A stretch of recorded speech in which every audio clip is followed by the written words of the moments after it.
नमस्कार दोस्तों, मैं राहुल कुमार सिंह एक बार फिर से आप सभी का स्वागत करता हूं अपने यूट्यूब चैनल पे जिसका नाम है तैयारी विद राहुल।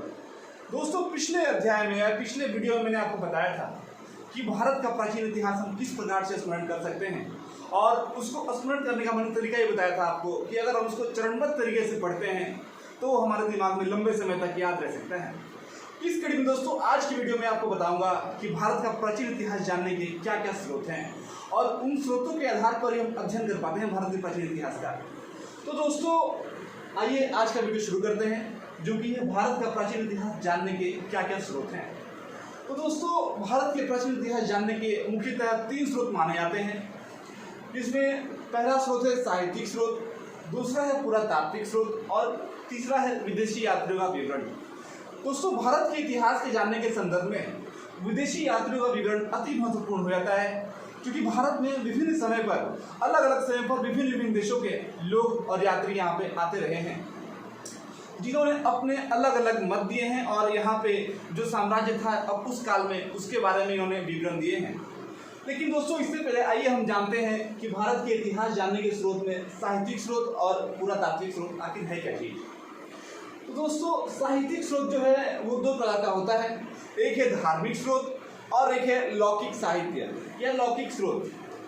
दोस्तों लौकिक साहित्य भी जो है वो 2 प्रकार का है, एक ऐतिहासिक ग्रंथ और एक जीवनी। तो दोस्तों आइए हम शुरू करते हैं कैसे क्या है।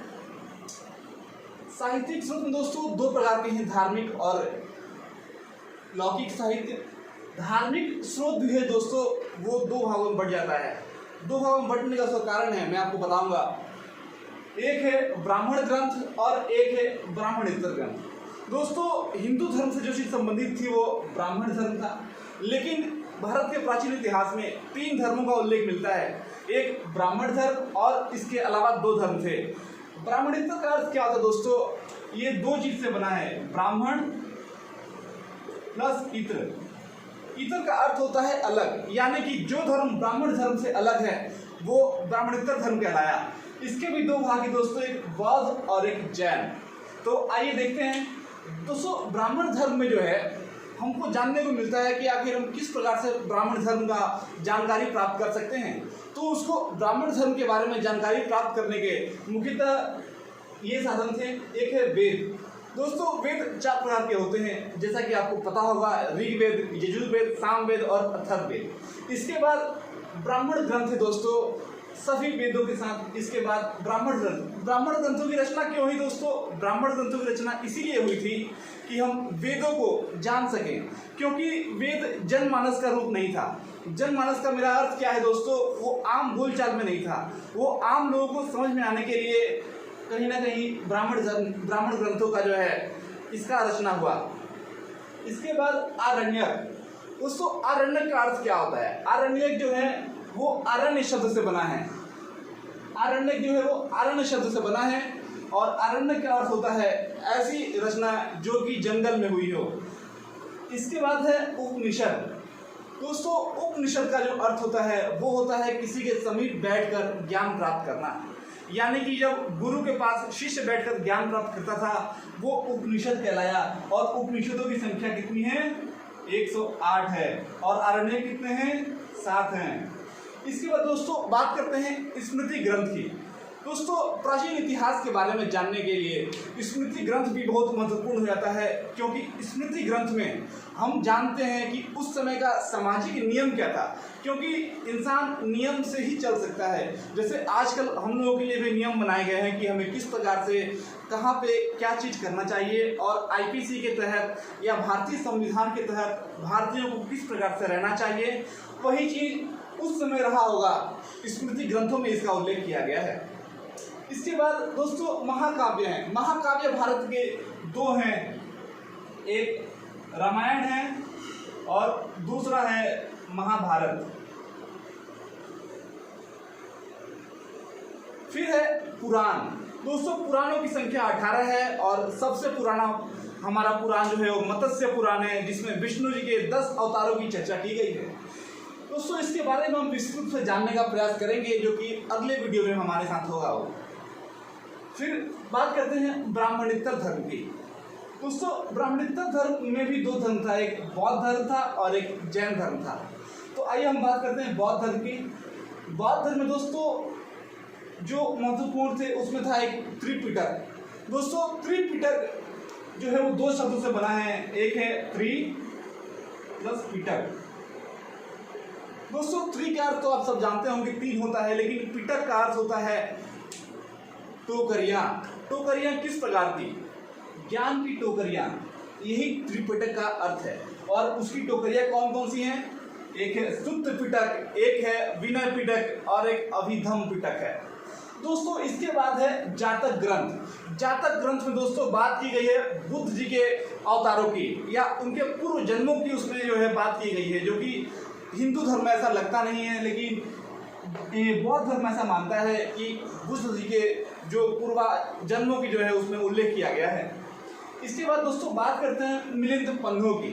दोस्तों मिलिंद पन्हों एक ऐसा ग्रंथ माना जाता है जिसमें मिनांडर और नागार्जुन, जो कि मिनांडर जो है एक राजा था और नागार्जुन बौद्ध धर्म के जो थे वो दीक्षा देने वाले थे। उसमें बताया गया है कि मिनांडर जो है वो प्रश्न करता है नागार्जुन से और उसकी बात होती है इसमें। इसके बारे में भी हम दोस्तों आगे जानने का प्रयास करेंगे अगले वीडियो में। इसके बाद हम बात करते हैं जैन धर्म की। तो दोस्तों जैन धर्म में जो है एक आगम ग्रंथ है। आगम ग्रंथ यानी कि जैन धर्मों में जो पहले रचना की गई है जैन धर्म में, उसे आगम ग्रंथ कहा जाता है। उसके बाद दोस्तों एक कल्पसूत्र भी आता है, कल्पसूत्र का भी उल्लेख है जैन धर्म में। दोस्तों ये तो हमारा रहा साहित्यिक स्रोत। आइए बात करते हैं हम पुरातात्विक स्रोत की। पहली बात तो ये है दोस्तों पुरातात्विक स्रोत, इसमें है अभिलेख। दोस्तों अभिलेख क्या होता है? अभिलेख मैं आपको बताना चाहूंगा कि अभिलेख एक प्रकार से राजाज्ञा होता है, यानी कि राजा का आज्ञा, राजा की आज्ञा दोस्तों किस प्रकार की, उसमें भी दोस्तों बताया जाता है राजाज्ञा में भी कि किस प्रकार से जो है हमें रहना है, या किस प्रकार से। अभिलेख की बात करें अगर, तो अभिलेख में अशोक का अभिलेख अति महत्वपूर्ण हो जाता है। तो दोस्तों ऐसा शास्त्र है, मान लीजिए कि अभिलेख की हम बात कर रहे हैं, तो अभिलेख का अध्ययन जिस शास्त्र से किया जाता है उस शास्त्र को कहते हैं कि पूरा लिखा शास्त्र कहते हैं उसको दोस्तों। इसके बाद है मुद्रा। दोस्तों आज की तरह प्राचीन समय में मुद्राएं नहीं थी, ये हमारे पास करेंसी नहीं थी, कागज नहीं था उस समय। तो उस समय सिक्कों के ऊपर ही हम लोग का काम चलता था, या राजाएं जो है उस समय सिक्कों के आधार पर ही कार्य करते थे अपना, जो कि कहाँ से पता चला है हमें?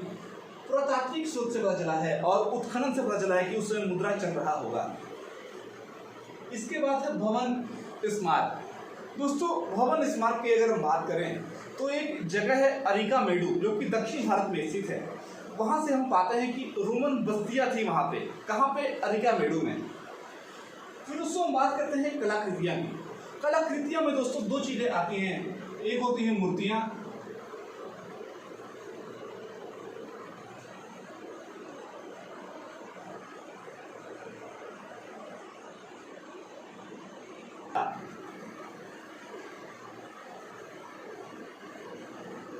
दोस्तों मूर्तियां की जहाँ तक बात कर रहे हैं हम, तो एक राजा हुआ करता था कनिष्क। कनिष्क के शासन काल में गांधार शैली और मथुरा शैली की बात होती है।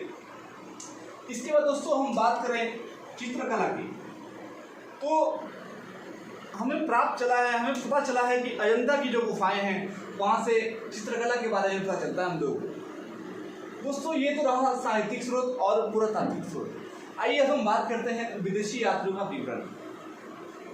दोस्तों इतिहास में कोई भी व्यक्ति या कोई भी यात्री किसी भी अन्य स्थान पे क्यों जाना चाहता था, वो जानने का प्रयास, विदेशी यात्री क्यों आते थे, इसके बारे में हम जानने का प्रयास कर रहे थे। तो विदेशी यात्री अलग अलग समय पे अलग अलग उद्देश्य के लिए आते रहे हैं।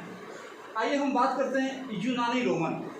यूनानी और रोमन दोस्तों, इसमें दो यात्री महत्वपूर्ण हो जाते हैं हमारे लिए मुख्य रूप से, जो कि एक हेरोडोटस हैं और टेसियस हैं। दोस्तों हमने दो क्यों कहा? यात्री और भी थे, लेकिन इसको हम दो भागों में बांट लेते हैं। एक वो यात्री थे जो सिकंदर से पहले आए थे, जो कि हेरोडोटस और टेसियस थे। दोस्तों हेरोडोटस जो थे इन्होंने एक पुस्तक लिखा था, इसका नाम था हिस्टोरिका। दोस्तों इस पुस्तक में इन्होंने भारत और ईरान के जो व्यापार है उसका वर्णन किया था। किसने? हेरोडोटस ने। और हेरोडोटस को दोस्तों इतिहास का पिता भी कहा जाता है। इसके बाद है टेसियस। इसके बाद दोस्तों सिकंदर का आक्रमण हुआ भारत पर, और सिकंदर के साथ 3 यात्री आए थे, या कहिए तो ये यात्री कम और विद्वान ज्यादा हुआ करते थे। तो वो थे निरियाकस, और एक थे अनेसिक्रिटीज, और एक थे अरिस्टोबुलस। दोस्तों इसके बाद जो है, इसके बाद सिकंदर के बाद आए थे हमारे साथ देश में मेगास्थनीज। मेगास्थनीज जो है वो के दरबार में, और इन्होंने एक पुस्तक भी लिखी है जिसका नाम इंडिका है, जिसमें इन्होंने मौर्य साम्राज्य के बारे में बताया है। इसके बाद डायमेकस आए थे। डायमेकस आए थे, वो बिंदुसार के दरबार में आए थे, और डायनोसियस भी आए थे दोस्तों, वो अशोक के दरबार में आए थे। तो दोस्तों आप जान सकते हैं यहाँ पे चंद्रगुप्त मौर्य, बिंदुसार और अशोक, जो कि तीनों मौर्य साम्राज्य से संबंधित रखते थे। तो यानी कि ये तीनों यात्री मेगास्थनीज, डायमेकस और डायनोसियस, ये मौर्य साम्राज्य के काल में आए हैं, या मौर्य काल में आए हैं भारत में ये सब। इसके बाद दोस्तों आता है नंबर चीनी यात्रियों का। दोस्तों चीनी यात्री भारत में क्यों आ रहे थे? अब ये एक बात सोचने वाली होती है, क्योंकि ये जो एरा था, इसके बाद चीनी यात्रियों को भारत में आने का मेन पर्पज क्या था? उनका मेन पर्पज यही था कि भारत में आकर बौद्ध धर्म जो है उसकी बात समझी जाए, और उसको जाना जाए कि बौद्ध धर्म आखिर है क्या।